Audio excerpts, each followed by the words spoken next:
वासांसि जीर्णानि यथा विहाय नवानि गृह्णाति नरोपराणि तथा शरीराणि विहाय जीर्णानि अन्यानि संयाति नवानि देहि। तो यहाँ पे बताया जा रहा है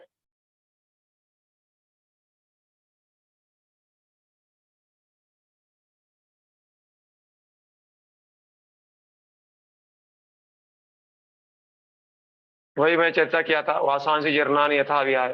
तो ये हमारे शुद्धिकरण के हम रिपीट कर रहे हैं, अभी चर्चा डिस्कस नहीं करेंगे इसको, और ऑलमोस्ट इसको डिस्कस कर लिया है हमने। जिस प्रकार मनुष्य पुराने वस्त्रों को त्याग कर नए वस्त्र धारण करता है, उसी प्रकार आत्मा पुराने तथा व्यर्थ के शरीरों को त्याग कर नवीन भौतिक शरीर धारण करता है।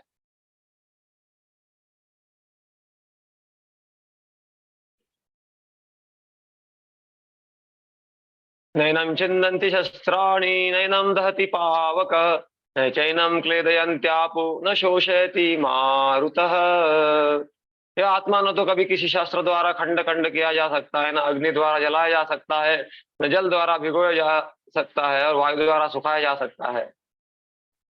तो ये सारे गुण दिए गए हैं यहाँ पर, अनब्रेकेबल, इनरिजॉल्वेबल, मतलब वो जो ये अच्छेद्ययम अद्दायोयम क्लेद्योय शोष्य एव च नित्य सर्वगतः स्थाणुर चलोयम सनातन। तो ये अदृश्य, अकल्पनीय, अपरिवर्तनीय आत्मा के लक्षण है। अव्यक्तोयम अचिंत्योयम अविकार्योम अच्युते तस्मादेव वित्वेन नानुशोचितुमर्हसि। यह आत्मा अव्यक्त, अकल्पनीय तथा परिवर्तनीय कहा जाता है। यह जानकर तुम्हें शरीर के लिए शोक नहीं करना चाहिए। भले ही आप आत्मा को अस्वीकार कर दे, फिर भी विलाप का कोई कारण नहीं है। ये इस श्लोक में ये चर्चा कर लिया है हमने, इस श्लोक पढ़ रहे हैं हम। अथ चैनम नित्य जातम नित्यम वा मन्यसे मृतम तथापि तम महाबाहो नैनम शोचितुमर्हसि। किंतु यदि तुम यह सोचते हो कि आत्मा अथवा जीवन का लक्षण सदा जन्म लेता है तथा सदा मरता है, तो भी है महाबाहो, तुम्हारे शोक करने का कोई कारण नहीं है। जिसमें जन्म लिया है उसको मृत्यु निश्चित है, इसके बारे में बोल रहे हैं भगवान।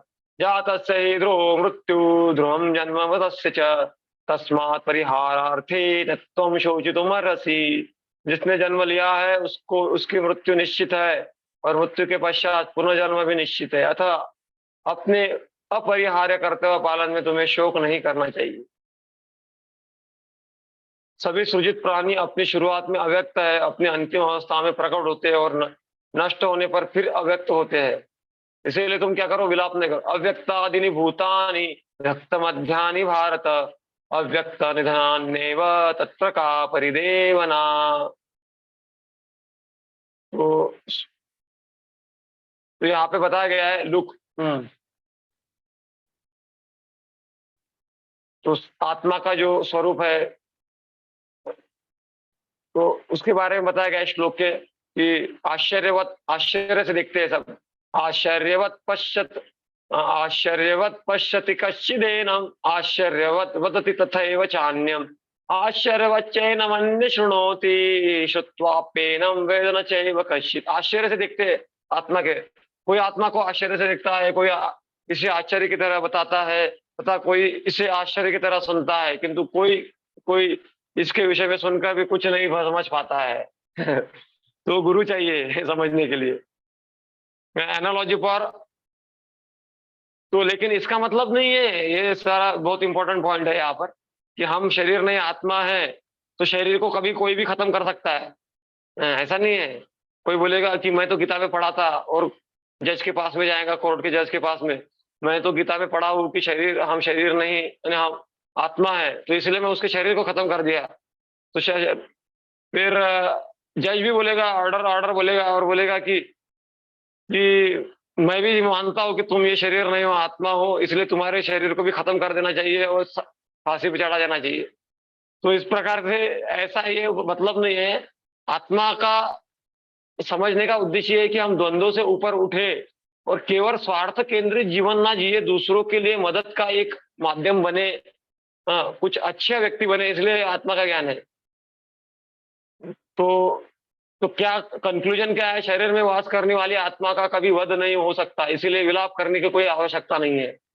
देहि नित्यमवद्योऽयं देहे सर्वस्य भार तस्मात् सर्वाणि भूतानि न त्वं शोचितुम अर्हसि।